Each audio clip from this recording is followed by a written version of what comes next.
안녕하십니까. 여의도 24시입니다. 여러분들 이번 시간에는 국내힘에 대해서 얘기해 보겠습니다. 국내힘에 대해서 얘기를 하는 이유는 간단합니다. 오늘 드디어 이 국민의힘이 한동훈 표 국내힘으로 바뀌었기 때문에 그렇습니다. 그 첫 발을 내디뎠기 때문에 그렇습니다. 아마 이상하다고 생각하실 분도 계실 겁니다. 아니, 국내힘에서 한동훈 대표가 선출된 지 벌써 얼마나 됐는데 이제 와서 첫 발을 내디뎠다고 그렇게 얘기를 하느냐라고 하실 텐데, 여러분들 한번 생각해 보시기 바랍니다.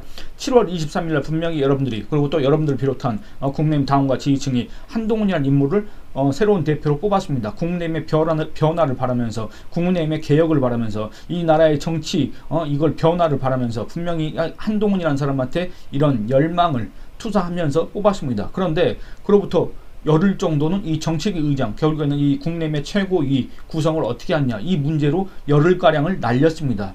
그리고 지금 한 2주 정도 지났지 않습니까? 7월 23일로부터 여러분들 진짜 2주가 지났습니다. 지금 현재 오늘 와서야 이 정책위 의장, 새로운 정책위 의장이 임명됐고, 그 다음에 이 한동훈 표 인선이 진행돼서 뭐 전략기획부총장, 조직부총장, 그 다음에 사무총장, 그 다음에 대변인, 뭐 이런 사람들이 지금 이렇게 진용이 갖춰졌지 않습니까? 아직 당직 인선이 마무리된 건 아닙니다만, 어쨌든 이 오늘로써 이 최고위원회의가 드디어 이 한동훈이라는 사람이 주도권을 쥐게 된 첫날이었고, 그 다음에 이 한동훈표 인사들로 당직이 채워지게 된 첫날이었다. 그렇기 때문에 이 날은 상당히 의미가 있다. 의미가 있다는 거는 오늘을 기념해야 된다, 이런 의미가 아니라, 여러분들 첫 발을 내디뎠기 때문에 여러분들이 그렇게 바랐던 이 한동훈표 개혁, 한동훈표 국민의힘 개혁, 이런 것들이 시작되는 첫날이었기 때문에 그게 중요하다는 거고, 앞으로 남은 기간 동안에 어떤 개혁을 하냐가 정말 중요하기 때문에 오늘 이 얘기를 하지 않을 수가 없습니다. 결국엔 뭐냐면, 그 당직 인선에 대해서 잠깐만 언급을 하고 넘어가겠습니다.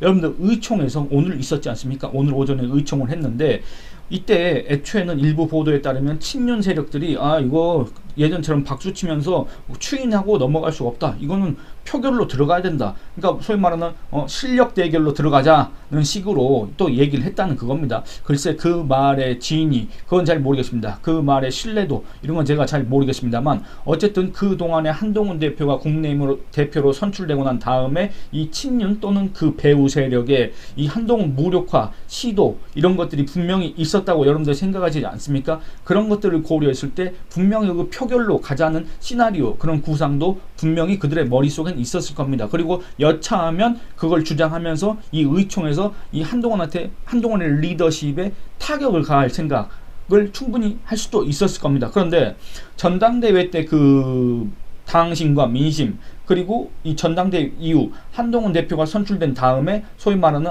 이 한동훈 무력화 시도가 진행될 때마다, 개시될 때마다, 시도될 때마다 이 국민적 반감, 거부감, 이런 것들이 고조됐던 그런 상황들을 보면서 아마 이 친윤 세력들이 뭐 자포자기 내지는 이제 일단 좀 이렇게 움츠러들고 있자, 이런 식으로 해가지고 오늘 의총에서는 만장일치로 이 김상훈 정책위 의장, 이 한동훈이 낙점한 김상훈 정책위 의장을 만장일치로 추인했다. 그렇습니다. 그리고 아까 말씀드렸다시피 그러면서 지명직 최고위원회에서 임명을 했고, 사무총장, 전략기획부총장, 조직부총장을 다 친한계 또는 그동안에 뭐 한동훈 자신과 인연이 있던 사람은 아니지만 어쨌든 자기가 지명한 사람들로 채웠습니다.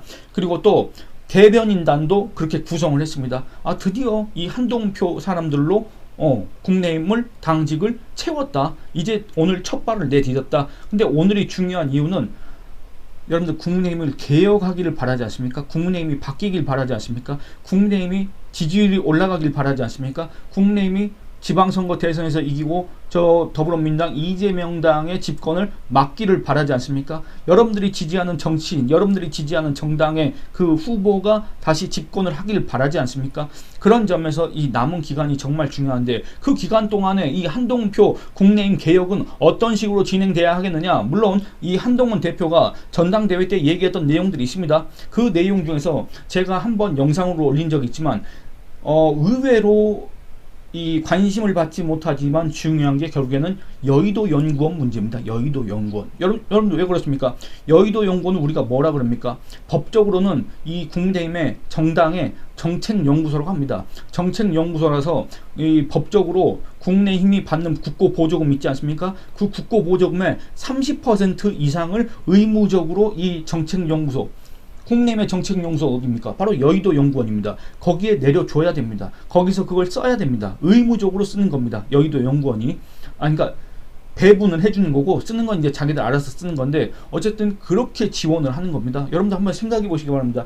여의도 연구원 규모가 그렇게 크지 않습니다. 여의도 연구원 수가 한 60명 정도 됩니다. 그게 민주연구보다 훨씬 인력 규모가 크지만 어쨌든 그 정도 가지고 그렇게 역사가 오래된 싱크탱크다 이렇게 얘기하기는 좀 어렵지 않습니까?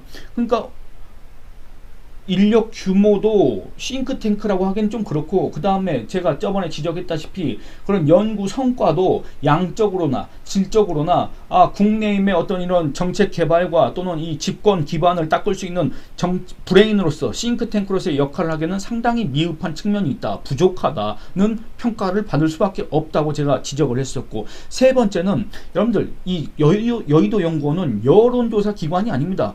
여러분들 여론조사 하는데 돈 그렇게 많이 들어가지 않습니다. 정말 필요한 여론조사를 돌릴 때 있지 않습니까? 민간 업체하고 이 장기적으로 계약을 맺을 경우에는 여러분들이 생각하시는 것보다 정말 싸게 할 수가 있습니다. 왜냐하면 여론조사 업체들도 자기들의 홍보를 하는 그런 목적으로 그런 이런 유력한 기관들과 약간 염가에 그 계약을 맺는 경우가 왕왕 있습니다. 그렇기 때문에 이 여론조사를 목적으로 여의도 연구원을 운영할 필요는 없습니다. 많은 사람들이 착각하는 게 여의도 연구원은 여론조사 기관이다, 여의도 연구원은 여론조사를 잘한다 라고 얘기했지만 여의도 연구원의 여론조사 이 강점은 이미 2000년대를 지나면서 없어졌습니다. 2010년대 이후 그야말로 이 스마트폰이 생활화되고 유선전화 쓰는 사람들이 없어진 이 시대에는 여의도 연구원이 과거에 가졌던 여론조사의 강점은 이미 잃어버렸습니다. 민간 여론조사 업체들과 비교했을 때 별다른 강점 우위가 없다는 얘기입니다. 그러면 정말 여의도 연구원이 싱크탱크로서의 정책연구소로서의 그런 면모를 제대로 갖추고 그 다음에 국내임을 뒷받침하려면, 정말 이 국내임의 브레인으로서의 역할을 하려면 뭘 해야 됩니까? 이 정책적 기능을 강화해야 됩니다. 정책 개발 능력을 향상시켜야 됩니다. 그런데 지금까지 그런 노력이 별로 없었다는 게 바로 중앙선관위에 제출된 그 정책연구소 평가 있지 않습니까? 여기에서 드러나는 내용들입니다. 이건 제 의견이 아닙니다.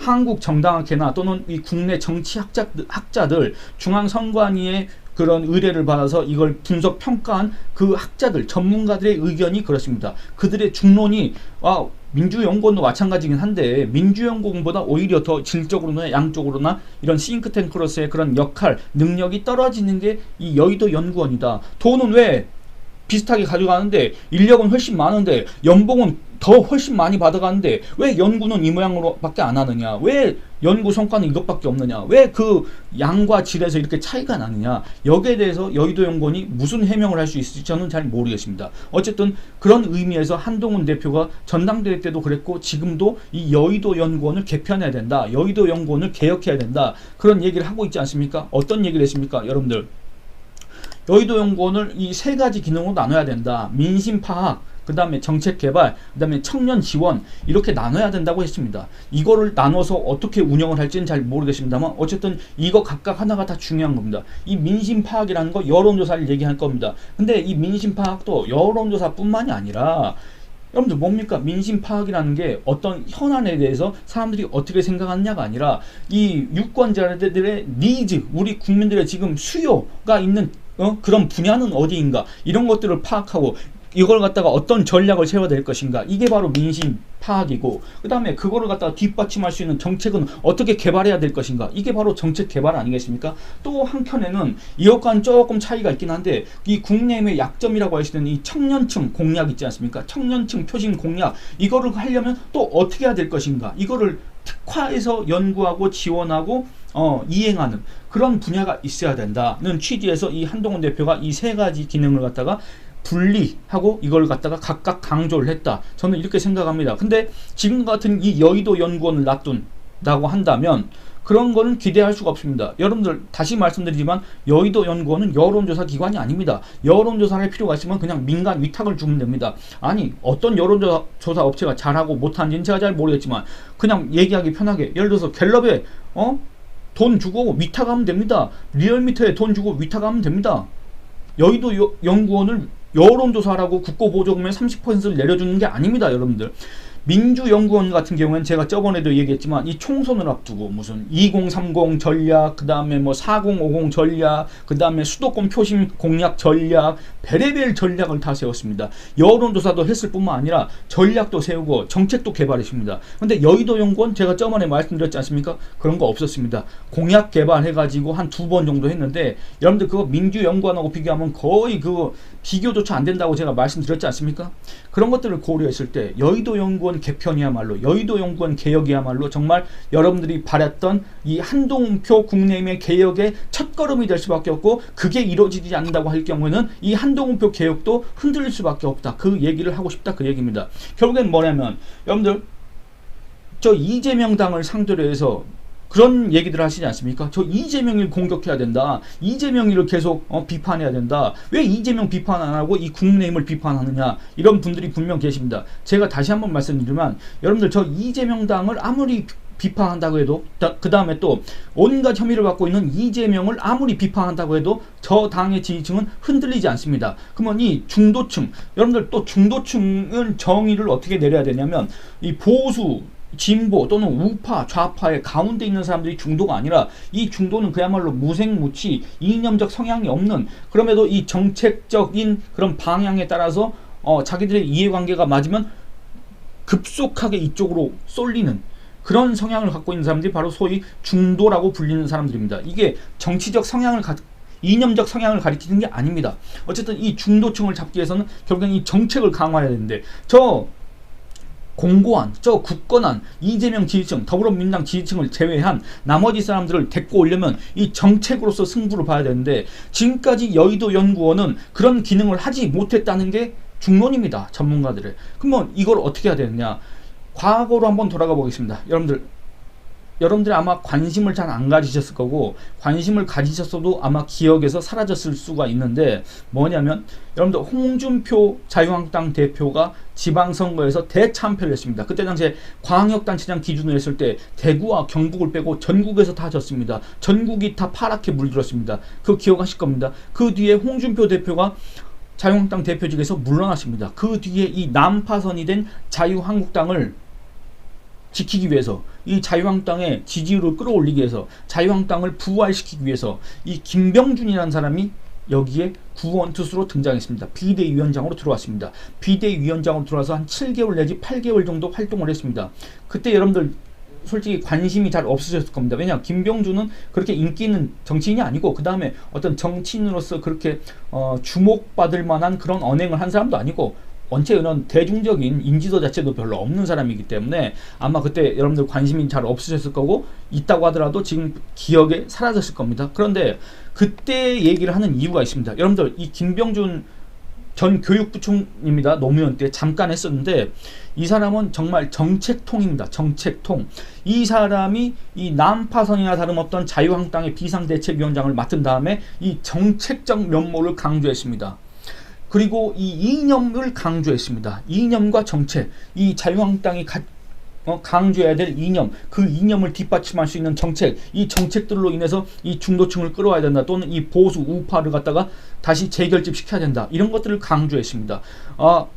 과거에 이 홍준표 대표 시절에 여러분들 물론 홍준표 대표가 그때 당시에는 뭐 홍카콜라라는 그 유튜브 채널이었지만 이 뭔가 직설적인 화법으로 인기를 끌었다고는 했지만, 그 내용이 너무나 빈약하고 뭔가 대안이라고 보기에는 상당히 뭔가 위험하고 불안한 측면이 있었다. 그래서 김병준은 정책적인 면모를 강조했습니다. 이때 당시에 김병준이 비대위원장으로 들어왔을 때 자유한국당 지지율은 10%였습니다. 여러분들 그 이전에도 자유한국당 지지율은 10% 언저리였습니다. 10%, 11%, 12% 또는 10% 미만 이랬었습니다. 홍준표 대표 시절에. 김병준이 비대위원장 맡을 때 10%. 그런데 이 김병준이 언제 그만뒀냐면 2019년 2월 27일 날 이 국민의힘 전당대회에서 황교안 대표가 선출된 뒤에 비상대책위원장직에서 사퇴를 했습니다. 그때 당시에 자유한국당 지지율은 얼마였냐면 20%로 올랐습니다. 여러분들 10%에서 20%로 올랐습니다. 여러분들 제가 다시 말씀드리지만 자유한국당이 20%라는 그런 지지율을 기록한 적이 없습니다. 자유한국당으로서 다 10% 정도였습니다. 그러면 이때 당시에 왜 20%까지 올랐을까? 바로 이 정책적인 면모를 강조했기 때문에 그렇습니다. 이게 바로 여러분들한테는 잘 기억이 없을 수가 있겠지만 김병준표 개혁입니다. 이 국민의힘에 기반이 없는 김병준, 그리고 대중적 인지도도 없는 김병준, 그 다음에 대중적 인기도 없는 김병준, 이 김병준이 대학 교수 출신으로서, 그 다음에 또 노무현 정부 때 교육부총리, 노무현 청와대에서 정책실장 이런 걸 했던 경험, 정책통으로서의 그런 전문가적 식견, 이런 걸 살려서 이 자유한국당을 기존에 그냥 반대를 위한 반대 또는 그냥 문재인 반대만 외치고 했던 그런 자유한국당의 이미지를 변모시켰고, 그 결과 10%에서 20%로 7개월 사이에 지지율이 2배로 뛰었다는 얘기입니다. 여러분들 지금까지 이 국민의힘이든 아니면 국민의힘의 전신 정당이든 이 7개월 정도 되는 이 단기간에 이렇게 지지율이 많이 뛰게 한 사람이 없습니다. 여러분들 누구를 생각하실지 모르겠지만 그 누가 되더라도 이렇게 단기간에 이 정도의 2배 정도의 지지율을 띄었지 않습니까? 이 정도의 지지율이 올라간 적은 없습니다. 그렇기 때문에 이 김병준의 그런 사례를 한동훈 대표가 살펴볼 필요가 있고, 또 그런 취지에서 결국에는 이 정책을 강조하기 위해서는, 정책 개발을 위해서는, 그리고 또 정말 진정한 민심 파악을 위해서는, 그리고 또 한동훈 대표가 강조한 것처럼 이 청년 지원, 그 다음에 인재, 발굴, 영입 이런 걸 위해서는 결국에는 이 여의도 연구원을 지금과 같은 식으로 놔둬서는 안 되고 여의도 연구원을 개편해야 되는데, 이 여의도 연구원의 개편의 시작은 과연 무엇이냐, 그걸 생각해야 됩니다. 지금 현재 여의도 연구원장 지금 현재 누군지 없지 않습니까? 뭐 재신임을 하느니 아니면 다른 사람을 임명하니 이런 얘기가 나오지 않습니까? 한동훈 대표가 장고에 들어갔다고 얘기가 나오지 않습니까?